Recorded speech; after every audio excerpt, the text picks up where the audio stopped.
অনেকে রমজানেও ধরে না, তো অনেকে নিয়ত করে ফেলে যে রমজান মাসে এটা পুরো টুরে কি করে শেষের দিন একদম গিলাপ বাইদা রাইখা দেয়, কারণ ওনার নিয়ত হলো আবার আগামী রমজানে এটা ধরবে। আল্লাহ আমাদেরকে হেফাজত করেন। তিরমিজির হাদিস 2909 নম্বর হাদিস, قال رسول الله صلى الله عليه وسلم خيركم من تعلم القرآن وعلمه। নবীজি বলেন, তোমাদের মধ্যে সর্বোত্তম ওই ব্যক্তি যে ব্যক্তি কোরআন শিখে অন্যকে শিখায়, আমি নবী তাকে সর্বোত্তম মানুষ বলে ঘোষণা করলাম। সর্বোত্তম কোরআন শিখে অন্যকে শিখায়। তিরমিজির হাদিস 2910 নম্বর হাদিস, قال رسول الله صلى الله عليه وسلم من قرأ حرفا من كتاب الله فله به حسنة والحسنة بعشر أمثالها لا أقول ألف لام ميم حرف ولكن ألف حرف ولام حرف وميم حرف। নবী বলেন, কোরআনের একটা অক্ষর যদি কেউ উচ্চারণ করে সাথে সাথে তার আমলনামায় 10টা নেকি লিপিবদ্ধ হয়ে যায়। আল্লাহ নবী বলেন, আলিফ লাম মিম এই পুরাটা একটা অক্ষর এমনটা আমি বলি না, বরং আলিফ একটা অক্ষর, লাম একটা অক্ষর, মিম একটা অক্ষর। কোন ব্যক্তি যদি এই 3টা অক্ষর তেলাওয়াত করে, আলিফ লাম মিম, সাথে সাথে তার আমলনামায় 30টা নেকি লিপিবদ্ধ হয়ে যায়। এই যে একটু আগে বললেন আলহামদুলিল্লাহি রাব্বিল আলামিন, পুরো সূরাটা পড়ছেন না? পড়েন আলহামদু, বলেন 50, আবার পড়েন আলহামদু 100, আলহামদু 150, আলহামদু 200, আলহামদু 250, আলহামদু 300। 6 বার পড়ছি, 650 300 নেকি পেয়ে গেছে। হামজা লাম জবর আল, হামিম জবর হাম, দাল পেশ দু, আলহামদু। আমি আবার পড়ছি হলো 2 বার, আমার হয়ে গেছে 400, আপনাদের 300, আপনারা 200 কম আছে। ইয়াকিন করেন আলহামদু পড়ছেন 50 নেকি, কোনো সন্দেহ নেই। এই জন্য সময়গুলো নষ্ট করেন না। আমাদের অধপতনের 2 নাম্বার কারণ আমরা কোরআন থেকে দূরে সরে গেছি। তাহলে বলেন, কোরআন পড়বো, কোরআন শুনবো, কোরআনের মজলিসে বসবো, কোরআন ওয়ালাদের সাথে থাকবো, আবার কোরআন পড়বো, কোরআন শুনবো, কোরআনের মজলিসে বসবো, কোরআন ওয়ালাদের সাথে থাকবো। থাকবেন ইনশাআল্লাহ। قال رسول الله صلى الله عليه وسلم إن لله أهلين من الناس قالوا من هم يا رسول الله। নবীজি বলেন, আল্লাহর বিশেষ পরিবার আছে দুনিয়ার মধ্যে, মানুষের মধ্যে আল্লাহর একটা বিশেষ পরিবার আছে। সুবহানাল্লাহ। কি আছে আল্লাহর বিশেষ? সাহাবীরা অবাক হয়ে জিজ্ঞাসা করলেন, ইয়া রাসূলুল্লাহ, এরা আবার কারা? আল্লাহর আবার বিশেষ পরিবার তারা কারা? নবীজি বললেন, আহলুল কোরআন হুম আহলুল্লাহ ওয়া খাসাতুহু। যারা দুনিয়াতে কোরআন পড়ে, যারা কোরআন পড়ায়, তারা আল্লাহর বিশেষ পরিবার ভুক্ত হয়ে যায়। এই যে মেয়েরা হাফেজা হইল, আর যাদের কি হেফজর সবক নিছে নাকি, আমি যে পড়লাম কোরআন, আচ্ছা, এরা কোরআন পড়তেছে, কেউ নুরানি, কেউ হেফজখানায়। এই যে হেফজখানায় মেয়েরা পড়তেছে, আশেপাশে ছেলেরা হেফজখানায় পড়তেছে, আশেপাশে মাদ্রাসায় কোরআন হাদিস পড়ানো হইতেছে, সবাই আল্লাহর বিশেষ পরিবারভুক্ত। এটা কি সাধারণ কথা? তাহলে কোরআন পড়বো তো ইনশাআল্লাহ। সহিহ বুখারীর বর্ণনা 5011 নম্বর হাদিস, আনিল বারা ইবনে আযিব রাদিয়াল্লাহু তাআলা আনহু قال كان رجل يقرأ سورة الكهف। এক সাহাবী রাতের বেলা সূরা কাহফ তেলাওয়াত করতেছিলেন। সূরা কাহফ যখন তেলাওয়াত করতেছিলেন, হঠাৎ তাকায় দেখে তাওয়াশাতহু সাহাবা, আকাশের এক খণ্ড মেঘ তার বাসার উপর চলে আসছে। সুবহানাল্লাহ। মেঘখণ্ড, আকাশের মেঘখণ্ড তার বাসার উপর আসার পর ফাজাআলা ফারাসুহু ইয়ানফিরু, তার ঘোড়াটা লাফানো শুরু করছে। কোরআনের তেলাওয়াত যত বাড়ে তার ঘোড়া তত লাফায়। কোরআনের তেলাওয়াত বন্ধ হয়ে গেল, ঘোড়ার লাফানো বন্ধ হয়ে যায়। আল্লাহ নবীর কাছে গেলেন, যাওয়ার পর বললেন, ইয়া রাসূলুল্লাহ, রাতের বেলা সূরা কাহফ তেলাওয়াত করতেছিলাম, আমার ঘোড়াটা লাফাইতেছিল হুজুর, কিছুই তো বুঝতে পারতেছিলাম না। নবীজি বললেন, তিলকা সাকিনাতু তানাজ্জালাত বিল কুরআন। সাকিনা সারা জীবন শুনছি আমরা, আল্লাহর সাকিনা। কি শুনছি বলেন?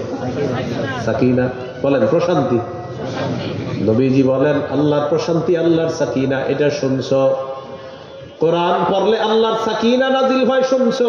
গত রাতে আল্লাহ তোমার স্বচক্ষে সাকিনা দেখায় দিছে। এটা হলো সাকিনা, কোরআন তেলাওয়াতের কারণে এটা দুনিয়াতে আসছে। এই জন্য মনে রাখবেন, এই হেফজখানার মেয়েরা, হেফজখানার ছেলেরা রাত্রে 3টা, 3:30, 4টা বাজে ঈশা যখন কোরআন তেলাওয়াত করে, নিঃসন্দেহে তখন সাকিনা তাদের এই মাদ্রাসার উপরে চলে আসে, এলাকার উপর চলে আসে। সাহাবীরে আল্লাহ তাআলা দেখেন, বুঝেন না? এত ইয়াবা, বাবা, গাঁজা, হিরোইন, ফেন্সিডিল, আফিম, কানাডারাই, মাস্তুদ, শ্যাম্পিন, ডাইল ইত্যাদি কত কিছু চলে এলাকার মধ্যে। এরপরেও গজব আসে না কেন? ওই যে কোরআন তেলাওয়াত চলতেছে আশেপাশে মাদ্রাসা, আটকায় রাখছে। ঢাকা শহর মাদ্রাসা আর মসজিদ যেই পরিমাণ, না হয় যে কি ঘটনা ঘটত। এত পরিমাণ মসজিদ আর মাদ্রাসা, শুধু এই কারণে আল্লাহ তাআলা এখনো হেফাজত রাখছে ঢাকা শহর, কারণ এত মসজিদ, এত মাদ্রাসা। তো গজব আসবে কিভাবে? আপনার অপরাধীও আছে, আবার ওই যে বাচ্চারা রাতে উঠে তেলাওয়াত শুরু করছে। তাহলে বলেন, মাদ্রাসাগুলো দরকার আছে? তাহলে কোরআন পড়বো, কোরআন শুনবো, কোরআনের মজলিসে বসবো, কোরআন ওয়ালাদের সাথে থাকবো। বলেন ইনশাআল্লাহ। আমাদের অধঃপতনের 2 নাম্বার কারণ কোরআন থেকে দূরে সরে যাওয়া। এক সাহাবীর নাম উসাইদ ইবনে হুযাইর রাদিয়াল্লাহু তাআলা, সহিহ মুসলিমের বর্ণনা। রাতের বেলা কোরআন পড়তেছে, খুব মন দিয়ে বুঝবেন। তার পাশে তার সন্তান ইয়াহিয়া, একটা সন্তান নাম ইয়াহিয়া, এই সন্তান তার পাশে। ঘোড়ার আস্তাবল, ঘোড়ার আস্তাবল মানে হলো আমাদের দেশে গরুর ঘর, আমাদের দেশে গরুর ঘর, তো তাদের হলো ঘোড়ার ঘর। তো ঘোড়ার ঘরের মধ্যে উনি কোরআন তেলাওয়াত করতেছে, পাশে তার সন্তান ইয়াহিয়া শুয়ে আছে। তো উনি বলেন, আমি পড়তেছি, আকাশের একখণ্ড মেঘ আসছে, তবে আশ্চর্যের বিষয়, মেঘখণ্ডের ভিতরে ছোট্ট ছোট্ট লাইট দেখা যাইতেছে, লাইট, বাতি। ফিহা আমসালুস সুরুজ, ছোট ছোট বাতির মতো। আমি তেলাওয়াত করি, আমার ঘোড়াটা লাফায়। আমি যত বলি ঘোড়া তত লাফায়। আমি টেনশনে পড়ে গেলাম, যেই পরিমাণ লাফানো শুরু হয়েছে, না জানি আমার সন্তান ইয়াহিয়ার উপরে লাফ পড়ে যায় আর আমার সন্তান মারা যাবে। আমি তেলাওয়াত বন্ধ করে দিলাম। তেলাওয়াত বন্ধ করে বাহিরে আসলাম, এসে দেখি কি ওই মেঘখণ্ডটা শূন্যের উপর চলে যাচ্ছে। হঠাৎ মেঘখণ্ডটা বিলীন হয়ে গেছে, আমি আর দেখতে পাচ্ছি না।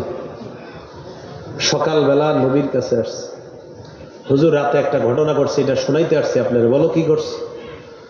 ইয়া রাসূলুল্লাহ, রাতের বেলা কোরআন তেলাওয়াত করতেছিলাম, হঠাৎ আমি তাকায় দেখি আমার ঘোড়াটা লাফায়। আমি আবার কোরআন তেলাওয়াত করি, আমার ঘোড়া লাফায়। যত তেলাওয়াত করি তত লাফায়। তেলাওয়াত বন্ধ করি, ঘোড়া আর লাফায় না।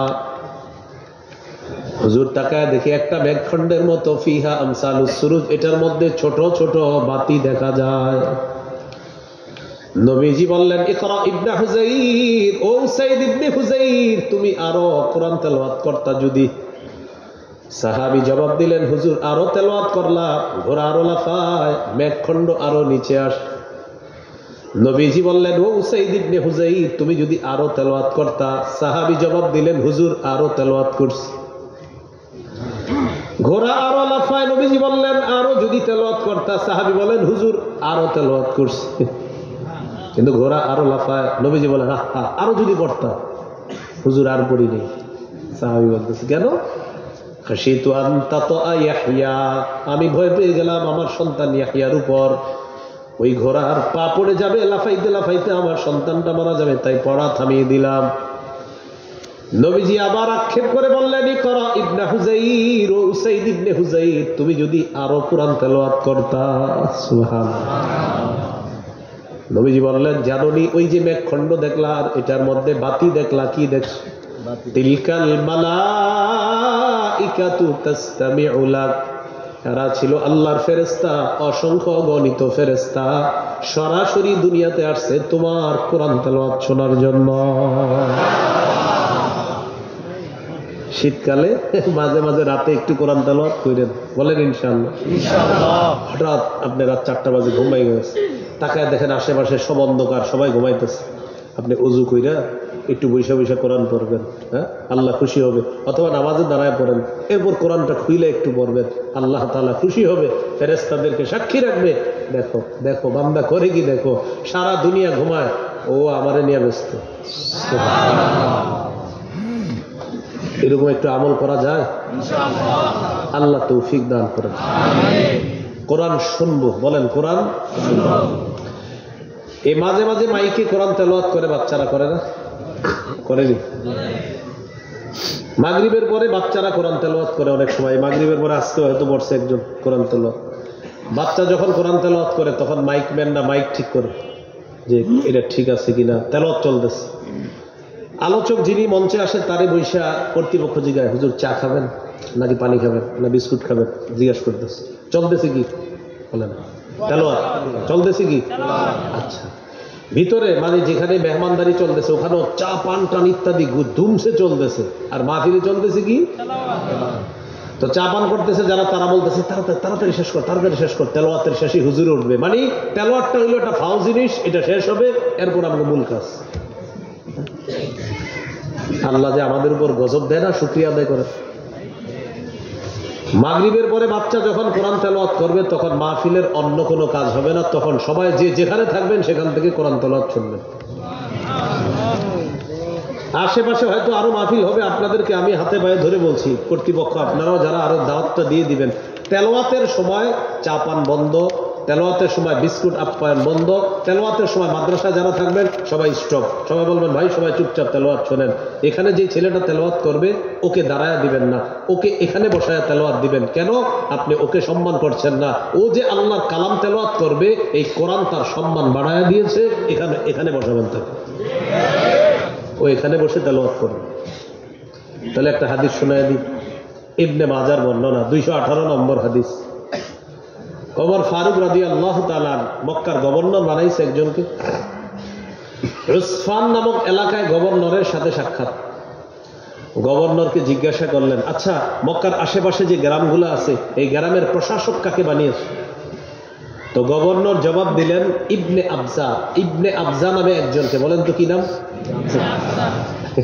ইবনে আবজা নাম বলছে কি? ইবনে বলতেছে ইবনে আবজা নামে একজনকে মক্কার আশেপাশের গ্রাম্য অঞ্চলের প্রশাসক বানায় দিছে। তো ওমর ফারুক রাদিয়াল্লাহু তাআলা আনহু বললেন, মান ইবনু আবজা? ইবনে আবজাটা আবার কে? ইবনে আবজা কে? জবাব দিলেন, রাজুলুম মিন মাওয়ালিনা, আমাদের মধ্যে একজন আজাদকৃত গোলাম হলো ইবনে আবজা।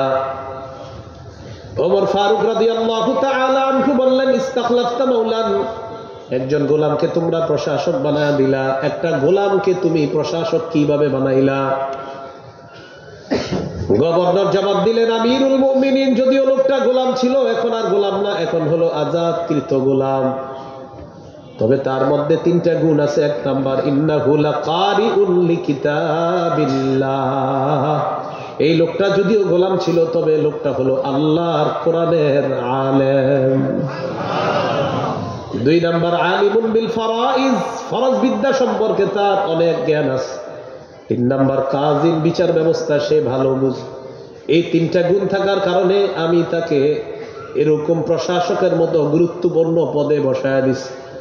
ওমর ফারুক বলেন, এখন আমার বুঝে আসছে, আমি আল্লাহ নবীকে বলতে শুনেছিলাম, ইন্নাল্লাহা ইয়ারফাউ বিহাদাল কিতাবি আকওয়ামা ওয়া ইয়াদউ বিহি আখারিন। নবীজি বলেন, নিশ্চয়ই আল্লাহ তাআলা কোরআনের মাধ্যমে একদল মানুষের মর্যাদা বাড়ায়া দেয়। তাহলে বলেন তো, মানুষের মর্যাদা বাড়ায় কে? কোরআন। বলে কে বাড়ায়?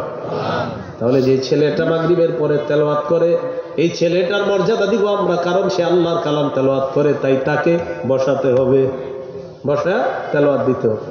কিন্তু আলোচক যদি এখানে বসা যায়, ওরে পাশে একটা চেয়ার দিয়ে ওখানে বসাবেন, বাকি আমি থাকলে আবার ওরে এখানেই বসাই দিই। আমি যে কোনো আলোচনা থাকলে মাগরিবের পরে ওরে এখানেই বসাই, আমি পাশে বসি, কারণ ওর সম্মান এখন বেশি, ও কোরআন তেলাওয়াত করবে, ওর তেলাওয়াত শুনতে হবে।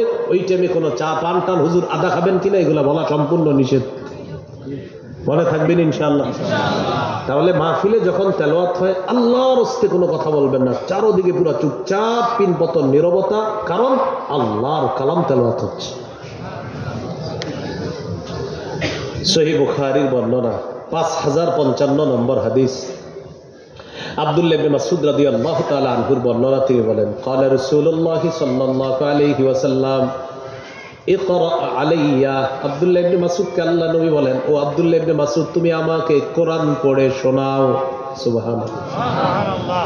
সাহাবী বললেন, আকরাউ আলাইকা ওয়া আলাইকা উনজিলা ইয়া রাসূলুল্লাহ, হুজুর আমি আপনাকে কোরআন পড়ে শোনাবো, কোরআন না আপনার উপর নাজিল করা হয়েছে। নবীজি বললেন, ইন্নী আস্তাহি আন আসমাআহু মিন গায়রি, আমার মন চায় আমি অন্যের কাছ থেকে কোরআন শুনি, এটা আমার মন চায়। তুমি পড়ো, তোমার কাছ থেকে কোরআন শুনবো, এটা আমি নবীর ভালো লাগে। তাহলে কোরআন পড়বো এবং কোরআন শুনবো, বলেন ইনশাআল্লাহ। এই হলো আমাদের অধঃপতনের 2 নম্বর কারণ, কোরআন থেকে দূরে সরে যাওয়া। ভাই আজকে থেকে কোরআন শুরু করে দেন, 1 পৃষ্ঠা হলে নিয়মিত পড়েন, 1 পৃষ্ঠা হলেও নিয়মিত কোরআন দেখে পড়েন। আপনার বিবিকে বলে দেন ফজরের নামাজ, এরপর কোরআন তেলাওয়াত, এরপর তুমি ঘরের অন্যান্য কাজ করো, যা করো সমস্যা নাই, আগে ফজর এরপর কোরআন তেলাওয়াত। মেয়েকে বলেন ইঞ্জিনিয়ার ডাক্তারি ব্যারিস্টারি যাই পড়ো, ফজরের পর প্রথমে কোরআন তেলাওয়াত, তারপর অন্য কাজে যাও। ছেলে মেয়ে যারা স্কুল কলেজে যায়, যারা অঙ্ক ইংরেজি কোচিং করতে যায়, বলে দেন আপনি ফজর পড়বা, ফজরের পর তোমার প্রথম কাজ কোরআন পড়বা। আব্বা আমার কোচিং এ অনেক তাড়াতাড়ি যেতে হবে, ঠিক আছে 1 পৃষ্ঠা পড়ো, 1 পৃষ্ঠা আগে কোরআন পড়বা, তারপর কোচিং এ যাবা। এইভাবে আপনি সন্তানদেরকে বলে দেন। আমাদের অধঃপতনের 3 নম্বর কারণ, এটা আমার সাথে একটু বলেন তাহলে মনে থাকবে। বলেন জীবন, যৌবন, স্বাস্থ্য, সময়।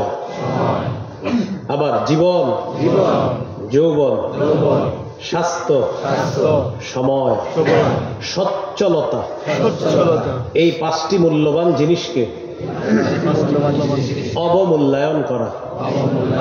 জীবন, যৌবন, স্বাস্থ্য, সময়, সচ্ছলতা, এই 5টি মূল্যবান জিনিসকে অবমূল্যায়ন করা আমাদের অধঃপতনের কারণ। এই 5টি জিনিস আমরা মূল্যায়ন করছি না। ক্বালা রাসূলুল্লাহ সাল্লাল্লাহু আলাইহি ওয়াসাল্লাম ইগতানিম খামসান ক্বাবলা খামসিন, আল্লাহ নবী বলেন 5টি জিনিস তোমাদের জীবনে আসার আগে 5টি জিনিসকে মূল্যায়ন করবা, গনিমত মনে করবা। কয়টা জিনিস? 1 নাম্বার শাবাবাকা ক্বাবলা হারামিক, তুমি বুড়া হওয়ার আগে তোমার যৌবনটাকে তুমি মূল্যায়ন করবা, তোমার যৌবনকালটাকে তুমি মূল্যায়ন করবা। কত যুবক মানুষ নামাজের দাওয়াত দিলে বলে হুজুর এখনো বয়স বইরা রয়েছে, আরো একটু বয়স বাড়ুক এরপর নামাজ পড়বো, কারণ হ্যাঁ নিশ্চিত আগামী 5 বছর পর দুনিয়াতে থাকবে। নাউজুবিল্লাহ বলেন। অনেক অভিভাবক আছে, তাদেরকে যদি বলেন আপনার সন্তানটা নামাজে আসে না, কয় হুজুর এই তো ছোট মানুষ, বাচ্চা মানুষ, বয়স মাত্র 22 বছরের শিশু। কয় বছরের? তবে ছেলে নামাজে আসে না কেন? ছোট মানুষ, আরো ধরবে। রমজানে রোজা রাখে না, বাবায় ডাক দেয় এই ওঠ রোজা রাখবে, মা কয় থাক বাচ্চা মানুষ, ডাইকেন না রে, তো খোঁজ নিয়ে জানবে বাচ্চার বয়স কত, 22। স্বাস্থ্য নষ্ট হবে, এই জন্য কি রাখায় না? রোজা। আমি কিভাবে ওই মারে বুঝাই, আপনি কি টেনশন, আপনার ছেলে স্বাস্থ্য নষ্ট হবে তাই রোজা রাখতে উঠান না, আর ওরে যে আপনি জাহান্নামে দিচ্ছেন, ওরে যে আপনি মা হয়ে হাতে ধরে সন্তানটাকে জাহান্নামের আগুনে রাখতেছেন, সেটা কি হবে? যে মা বলতেছে ওরে ডাক দিয়ে না, ওর ছোট মানুষ, ও রোজা রাখা দরকার নাই, বয়স 22 বছর, এই যে বালেক ছেলেটাকে ডাকলেন না, ওরে রোজা রাখাইলেন না, এর মানে ওই মা বাবা সন্তানটা হাতে ধরে জাহান্নামে রাখতেছে। এখন বলেন এটা কি সন্তানকে আদর করা হলো নাকি ওর সাথে শত্রুতা করা হলো? অনেক বাবা তার সন্তানকে এইভাবে হাতে ধরে স্কুলে নিয়ে যায়, আসসালামু আলাইকুম, আসসালাম, ইমাম সাহেব দোয়া করেন, কই যান? মেয়েটাকে নাচের স্কুলে নিয়ে যায়। কিসের স্কুলে? আপনার কাছে দোয়া চাইব রাস্তায়, নাচের স্কুলে নিয়ে যায়। আরে মেয়েরে নাচ শিখার না, বাচ্চা মানুষ তো শিখতেছে আর কি, শখে শিখতেছে। এর মানে ওই বাপ তার সন্তানটা হাতে ধরে জাহান্নামে নিচ্ছে, হাতে ধরে জাহান্নামে নিচ্ছে। শাবাবাকা ক্বাবলা হারামিক, তোমার যৌবন, এই যৌবন কালটাকে তুমি প্রাধান্য দাও বুড়া হওয়ার আগে। যুবক বয়সে আপনি আল্লাহকে যতবার ডাকতে পারবেন, বৃদ্ধ হওয়ার পর চাইলেও আপনি পারবেন না, কারণ আপনার শরীর দিবে না। যুবক বয়সে আপনি যত লম্বা সময় নামাজে দাঁড়িয়ে থাকতে পারবেন, বৃদ্ধ হওয়ার পর ততটা সময় দাঁড়িয়ে থাকতে পারবেন না। পারবেন না। 2 নম্বর, সিহ্হাতাকা ক্বাবলা সাকামিক। তুমি অসুস্থ হওয়ার আগে তোমার সুস্থতাটা তুমি মূল্যায়ন করবা। সুস্থ আছেন আপনি, অসুস্থতার আগে সুস্থ অবস্থাটা মূল্যায়ন করবা। সুস্থ থাকার সময় সুবহানাল্লাহ সুবহানাল্লাহ সুবহানাল্লাহ সুবহানাল্লাহ, এটা আপনি যত বেশি পড়তে পারবেন, অসুস্থ হওয়ার পর আপনার অবস্থা হবে এমন। সুবহানাল্লাহ, দেখেন সুবহানাল্লাহ, তো আরেকবার বলতে চাইতেছেন, আসতেছেন, এরপরে সুবহানাল্লাহ, হাসবেন না, রিয়েলিটিটা উপলব্ধি করেন। দেখেন সুবহানাল্লাহ বলছে, বলার পর আরেকবার বলবে সুবহানাল্লাহ, মানে আসতেছে না, অর্থাৎ সে অসুস্থতার কারণে বেচারা চাইলেও পারতেছে না। তাই নবী বললেন, দেখো তুমি সুস্থ অবস্থাটা মূল্যায়ন করো। অসুস্থ হওয়ার আগে সুস্থ অবস্থায় আল্লাহরে যত বেশি ডাকতে পারবা, অসুস্থ হইলে চাইলেও শরীর দিবে না তোমাকে। 3 নম্বর, ওয়াফারাগাকা ক্বাবলা শুগলিক। ব্যস্ত হওয়ার আগে অবসর সময়টা তুমি মূল্যায়ন করো। আজকে শুক্রবার ছিল, অনেক মানুষের ছুটির দিন ছিল। সকালবেলা ফজরের নামাজের পর থেকে অনেকে জুমারাত পর্যন্ত মোবাইলটা চালাইছে, ছুটির দিন। বিবি বলছে আজকে না নামাজের দিন। কি আজকে না কিসের দিন? না গত 6 দিন কিসের দিন ছিল? এটা আমাদের মুসলমানদের অভ্যাস, শুক্রবার দিন কয় এই আজকে না নামাজের দিন। তো এত গত 6 দিন কিসের দিন ছিল? হ্যাঁ, কাজের দিন। আজকে কিসের দিন? নামাজের দিন। যান নামাজে যান। তো বিবি নামাজে পাঠায়, নামাজে পাঠানোর পর নামাজ পড়ে আসছে, আসার পরে আবার ওইটা নিয়ে বসে গেছে, খানা খাইতে ডাকে, ওঠে না, যায় না, আসতেছে আসতেছে, এইভাবে সারাটা দিন কাটায় যায়। বাচ্চাটাকে একটু সময় দেওয়ার সুযোগ হয় না। একটু মেয়েরে আম্মা বলে ডাকবে, ছেলেটাকে আব্বা বলে ডাকবে, সুযোগ হয় না। নবী বলেন তোমার অবসর সময়টা তুমি কাজে লাগাও ব্যস্ত হওয়ার আগে। শুক্রবার দিন আপনার বন্ধ আছে, ফজরের নামাজ পড়ার পর মসজিদে বসে থাকবেন, মসজিদ থেকে আসবেন না। ফজর পড়ার পর অপেক্ষা করবেন, তালিমে বসবেন, এরপর অপেক্ষা করতে করতে ইশরাকের নামাজের সময় হয়ে যাবে। আল্লাহু আকবার বললেন, 2 রাকাত নামাজ পড়লেন। নামাজ পড়ার পর নবীজি বলেন আপনার আমল নামায় কাহাজ্জাতিন ওয়া উমরাতিন তাম্মাতিন তাম্মাতিন তাম্মা, পরিপূর্ণ হজ উমরা, পরিপূর্ণ হজ উমরা, পরিপূর্ণ হজ উমরার সওয়াব আল্লাহ দিয়ে দেন। আপনি অবসর আছেন, একটু কাজে লাগান সময়টা। হুজুর অন্যদিন আমি ফজর বেরো অফিসে যাইতে হয়, তো আজকে ফজরটা বেরো তো অফিস ছিল না, আজকে ফজরের পর একটু বসেন, একটু জিকির করেন, এরপর ইশরাক পড়েন, পড়ার পর আস্তে ধীরে এরপর আপনি বাসায় আসেন। আসার পর স্ত্রীর রান্নার কাজে সহযোগিতা করেন, তার সাথে বৈশা একটু ভালো কথাবার্তা বলেন। এইভাবে আপনি আপনার সময়টা কাজে লাগান, অবসর সময়টা কাজে লাগান। ছেলেটাকে ছোট মানুষ, ওরে গোসল করায় আপনি আগে আগে গোসল করবেন, ওকেও পাঞ্জাবি সালোয়ার পরা, দোনোজনে বাচ্চার হাতে ছোট্ট একটা জানামাজ দেন, আপনি একটা জানামাজ নিয়ে আগে আগে মসজিদে চলে যান, খতিবের কাছাকাছি বসার চেষ্টা করেন, ওট সৎকা করার সব নেওয়ার চেষ্টা করেন। কিন্তু আমরা কি করি বলেন? জানামাজটা নিয়ে কোনো মতে যাই, ফাজকুরুনি আজকুরকুম ওয়াশকুরুলি ওয়ালা তাকফুরুন, বাসা থেকে শোনা যায় আল্লাহু আকবার। সত্য কিনা? আজকুরুনি আজকুরকুম বুঝে পাবলিক যে এখন খুতবা শেষ,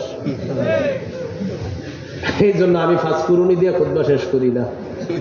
অর্থাৎ আপনি বুঝবেন না আমি যে কি দিয়ে খুতবা শেষ করবো, এটা আপনি বুঝবেন না। এই জন্য ফাজকুরুনির অপেক্ষায় আমার মসজিদে গিয়ে থাকবেন, হবে না। মানে আপনি চিন্তা করেন যে আমি একটু পাগলা পানি খাই, হুজুরে ফাজকুরুনি করবো, তারপর দৌড় দেবো না, সুযোগ হবে না। আপনি আগে থেকে গিয়ে শুনতে হবে, কারণ আমি যে কখন খুতবা শেষ করবো এটা আপনি বুঝবেনই না। কারণ ফাজকুরুনি দিয়ে আমি সহসা খুতবা শেষ করি না। কত কিছু যে আমি শেষের দিকে বলি কোরআন হাদিসের, বলতে আমি খালি দেখি মানুষকে কি করে আর বলতে থাকি, বলতে আমি ফাজকুরুনির কমুনা। আপনি দৌড় দিয়ে আসবেন না, ওই সুযোগ হবে না। তো এই জায়গার ইমাম সাহেব যারা আছেন, আপনারা এই বুদ্ধিটা অবলম্বন করতে পারেন। জিকির সংক্রান্ত অন্যান্য আয়াতগুলো মুখ দিয়ে পড়বেন, ওই মুসল্লিগুলার টাইট করার জন্য আপনাদের এই কৌশল অবলম্বন করতে হবে। তাহলে শুক্রবার দিন অবসর সময় কাজে লাগান, তো সারাটা দিন কাজে লাগান।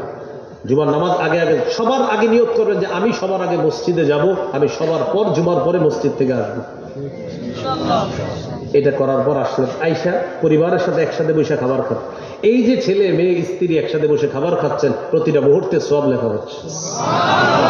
কাজে লাগান এই যন্ত্রটা, এই যে যন্ত্রটারে একটু দূরে রাখেন, যন্ত্রণারে যান্ত্রিক যন্ত্রণাটা এটা একটু দূরে রাখেন, পরিবারটাকে সময় দেন। আসরের আজান হয়ে গেছে, মসজিদে চলে যান। আসরের পরে এলাকায় গাছতে হয়, বিভিন্ন এলাকায় শুক্রবারে হয়, কোনো এলাকায় অন্যদিন হয়, তো সচরাচর সাধারণত শুক্রবারে হয়। গাছতে বসেন, আপনি তালিমে বসেন, গাছতে আপনিও বের হন, একটু দাওয়াতের কাজ করেন। বাস মাগরিবের নামাজ পড়েন, মাগরিব করে বাসায় আসেন। ছেলে মেয়েরা অঙ্ক ইংরেজি করে, আলিফ বাতাসা পড়ে, ওর পাশে বৈশা বৈশা আপনি একটু দেখেন, ওর আলিফ বাতাটা শুনে বলবেন কি, মাশাআল্লাহ তুমি তো আমার চেয়ে ভালো পারো। এক মনটা কত বড় হবে একটু চিন্তা করেন। এইভাবে আপনি অবসর সময়টা কাজে লাগান। নবীজি বললেন ফারাগাকা ক্বাবলা শুগুলিক, তুমি তোমার অবসর সময়টা মূল্যায়ন করো। ব্যস্ত হওয়ার আগে একটা সময় আসবে, তখন আর অবসর সময়ও তুমি পাবা না উম্মত, তাই অবসর সময়টা কাজে লাগাইবা। মনে রাখবেন, আমরা প্রতি সপ্তাহের অবসর দিনটাকে আখিরাতের গতি বাড়ানোর চেষ্টা করবো ইনশাআল্লাহ। ঠিক আছে না ইনশাআল্লাহ? 4 নাম্বার, ওয়া গিনাকা ক্বাবলা ফাকরিক, তোমার জীবনে দারিদ্রতা আসার আগে তোমার সচ্ছলতাটা তুমি কাজে লাগাও। তোমার টাকা পয়সা সব সময় থাকবে না, এই টাকা পয়সা যখন আছে তখন কাজে লাগাও। টাকা জুয়া খেলার মাধ্যমে আপনি আপনার পয়সা নষ্ট করলে নবী বলেন এই টাকা কিন্তু থাকবে না। হালাল ব্যবসায় টাকাটা লাগে, তোমার ব্যবসাটা সুন্দর করার চেষ্টা করো। সুদী কারবারে আপনি আপনার টাকা নষ্ট করলেন, আল্লাহ নবী বলেন সুদের শেষ পরিণতি হলো ভিক্ষা করা, এটার দিকে আপনি আপনার টাকাটা খরচ করবেন না। ওয়াগিনাকা ক্বাবলা ফাকরিক, আল্লাহ নবী বলেন তুমি তোমার সচ্ছলতাটা কাজে লাগাও, তোমার জীবনে অসচ্ছলতা আসার আগে। 1 লাখ টাকার মালিক আছেন, বাস হালাল ভাবে এটারে কিভাবে 2-3 লাখ বানানো যায় হালাল ভাবে ফিকির করেন, আল্লাহ তাআলা আপনাকে এই ফিকিরের কারণে অবশ্যই কোনো রাস্তা খুলে দিবে। কারণ 1 লাখ থাকবে না, সবসময় থাকবে না। 1 লাখ আছে, এটা হঠাৎ 2-4 দিন পরে দেখবেন কোন একটা ঝামেলা হয়েছে, মায়ায় হলেও আপনি ওই তারে দিয়ে দিবেন টাকাটা, কারণ এটা থাকবে না আপনার কাছে। তো নবীজি বলেন সচ্ছলতাটা সঠিকভাবে কাজে লাগাবে। 5 নাম্বার গুরুত্বপূর্ণ কথা, ওয়া হায়াতাকা ক্বাবলা মাউতিক, মরণ আসার আগে মূল্যবান জীবনটাকে কাজে লাগাও। তোমার যখন মরণ আসবে তখন কিন্তু আর কিছুই থাকবে না, মরণ আসলেও তো সব শেষ হয়ে গেল। বলেন তো মৃত্যুর পর মানুষকে কি বলা হয়? লাশ। বলেন কি বলা হয়? লাশকে লাশ বলা হয়। আরবিতে লাশ সেই মানে কিছুই না। বলেন লা শাইআ। বলেন লা শাইআ, কিছুই না। লা শাইআর সংক্ষেপ বলেন লাশ, মানে কিছুই না। লা শাইআ থেকে লাশ, কিছুই না। মারা গেলেন লাশ, আপনি লা শাইআ, আপনি আর কিছুই না। তো নবীজি বললেন হায়াতাকা ক্বাবলা মাউতিক, মরার আগে জীবনটা মূল্যায়ন করো। ভাই আমরা আমার জীবন যৌবনটাকে মূল্যায়ন করবো, বলেন ইনশাআল্লাহ। তাহলে আমাদের অধঃপতনের 3 নাম্বার কারণটা মনে থাকবে নি? আমি সুন্দরভাবে আবার বলি, জীবন, যৌবন, স্বাস্থ্য, সময়, সচ্ছলতা, এই 5টা মূল্যবান জিনিসকে অবমূল্যায়ন করা আমাদের অধঃপতনের 3 নাম্বার কারণ। আমরা আমাদের এই সময়গুলা, এই জীবনের শ্রেষ্ঠ মুহূর্তগুলা আমরা নষ্ট করব না, বলেন ইনশাআল্লাহ।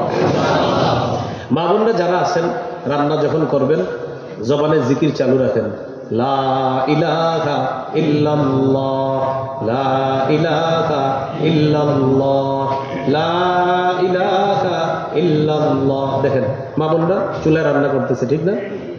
দেখেন রান্না করতেছে আর পড়তেছে লা ইলাহা ইল্লাল্লাহ। তিরমিজির বর্ণনা 3592 নম্বর হাদিস।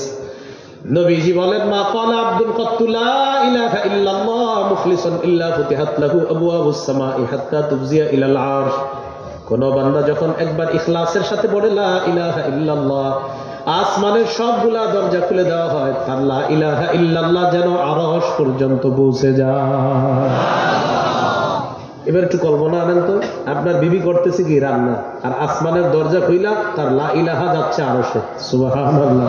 তাহলে রান্না করতেছে আর তার জিকির যাচ্ছে আরশে, চলতেছে রান্না, জিকির যাচ্ছে আরশে। বিষয়টা খুব চমৎকার না? তো বিবিরে বলবেন জিকির করবা, রান্না করবা, তোমার জিকিরওয়ালা ভাত পেটে নিতে চাই, তোমার জিকিরওয়ালা তরকারি আমার ছেলের পেটে যেন যায়। ইনশাল্লাহ এই ছেলেই তো হাফেজ হবে, এই ছেলেই তো আলেম হবে, এই মেয়েটাই তো হাফেজা হবে, এই মেয়ে আলেমা হবে, এই ছেলেগুলাই তো আব্দুল কাদের জিলানীর উত্তরসূরি হবে। বলবেননি বিবিরে? বলবেননি? বলেন। যখন আপনি অফিসে থাকেন কি বলবেন? যে তখন মোবাইল চালাইবা না, এরা এখন রান্নাও করে মোবাইল দেখে। হ্যাঁ, বলবেন না এগুলা না, তুমি জিকির আজকার করবা, সময়গুলা কাজে, মা বোনরা সময়গুলা কাজে লাগায়, নষ্ট করেন না। বিশেষ করে পেটে যাদের সন্তান আসবে, যে মা বোনদের, তাদেরকে তো মোবাইল দিবেনই না। বলবেন তোমার কাজ হলো কোরআন তেলাওয়াত করবা, আর কাজ হলো নবীজি দেখতে কেমন ছিল এইগুলা পড়াশোনা করবা, এটাই তোমার কাজ, আর কিছু না। আমাদের জীবন অধপতনের 4 নাম্বার কারণ, বলেন আমার সাথে, অঙ্গ প্রত্যঙ্গ সঠিক কাজে ব্যবহার না করা।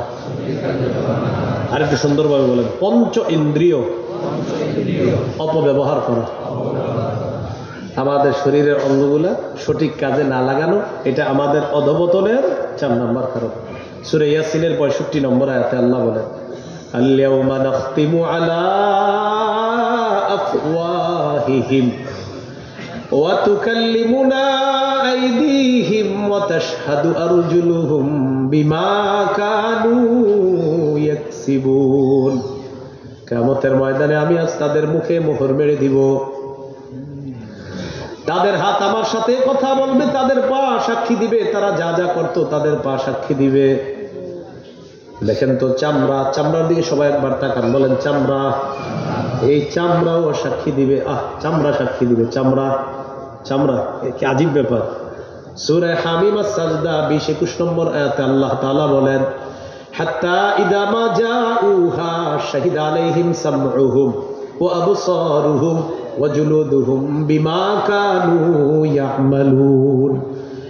তারা যখন আগুনের সামনে যাবে, যাওয়ার পর তাদের বিরুদ্ধে সাক্ষী দিবে তাদের চোখ, তাদের কান, তাদের চামড়া, তাদের চামড়া।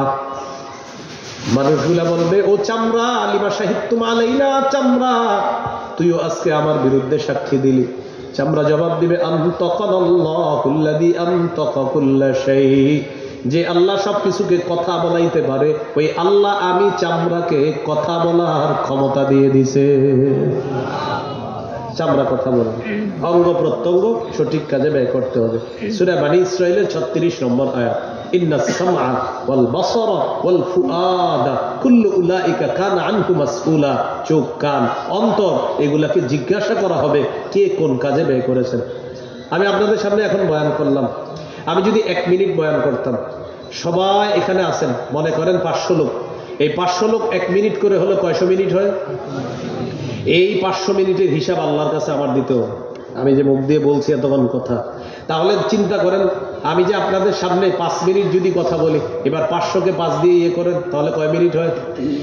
হ্যাঁ, 2500 মিনিটের হিসাব আমার কাছে আমানত। আপনাদের 2500 মিনিট আমার কাছে আমানত। এই আমানতের হিসাব আল্লাহর কাছে দিতে হবে। তুমি যে তাদের সামনে মাইকের সামনে বসলা, আমানত সঠিকভাবে পৌঁছাইছো কিনা, তাদের সময়গুলা তোমার কাছে ছিল আমানত। তারা যে তোমার কথাগুলা 50-60 মিনিট শুনলো, এই প্রতি 50-60 মিনিটকে গুণ দিলে যত হবে আপনাদের সবার, এই পরিমাণ হিসাব আল্লাহর কাছে আমার দিতে হবে,